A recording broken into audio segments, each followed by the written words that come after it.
Tính ra sai đâu. Thật chiêu.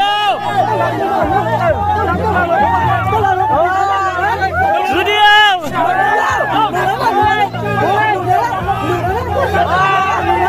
Đúng không? Bạn thắng thua rồi. Đổ chuối nha. Đổ chuối.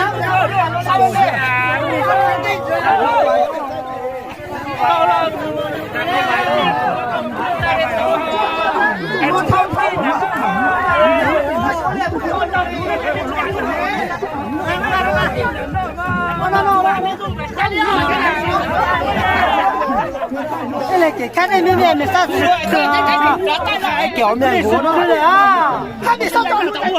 Nó thắng cái này ơi. Nhắm đi luôn, nhắm đi luôn, kêu chọn được đó các bạn. Chuyện khi đó cũng khi làm được. Tất cả nó cũng làm sao đấy. Đâu mà tôi bảo tiếng tôi tất cả Bố đâu? Từ từ á, bảo kia chưa chuẩn bị đâu. Chuẩn bị được chưa? Bảo chế công chưa? Quay nào. Ngô lên. Ôi, điểm ai sử dụng thỉnh ra đấy. Đi thư máy à?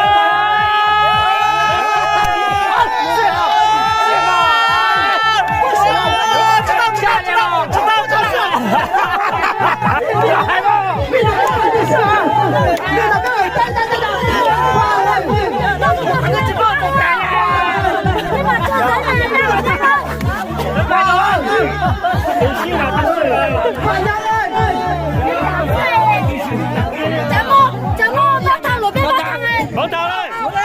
Ngô lên. Sáng đi đâu? Lùi đâu?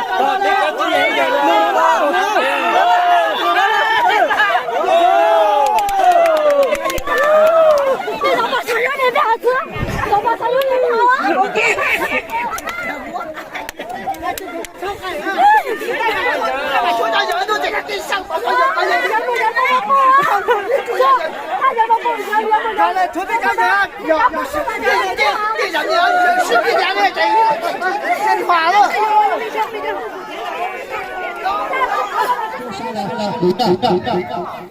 还没来准备去，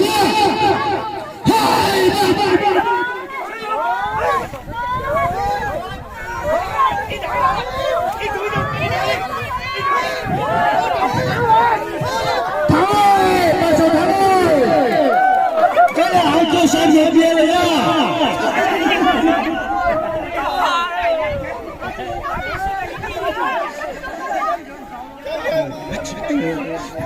那专门的照顾到手了呀！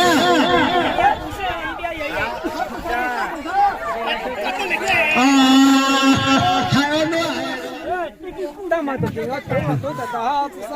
对人家干，对人家干还挺好的。对这些人家干嘛？对人家干嘛？对人家干嘛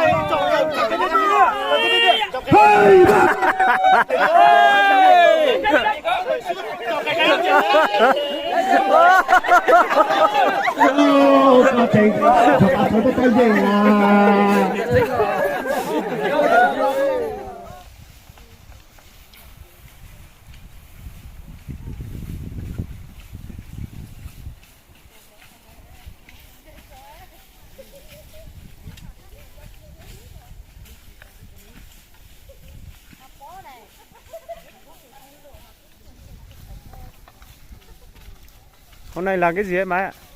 Nó là cái tổ lô thôi nhé, cái thôi, sao sao lấy tao cứ nhăn nó.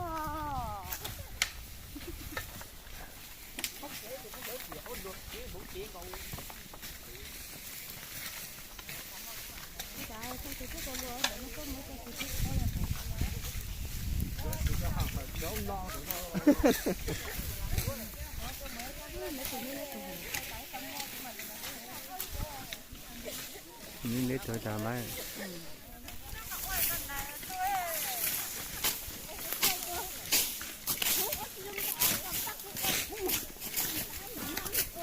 Màu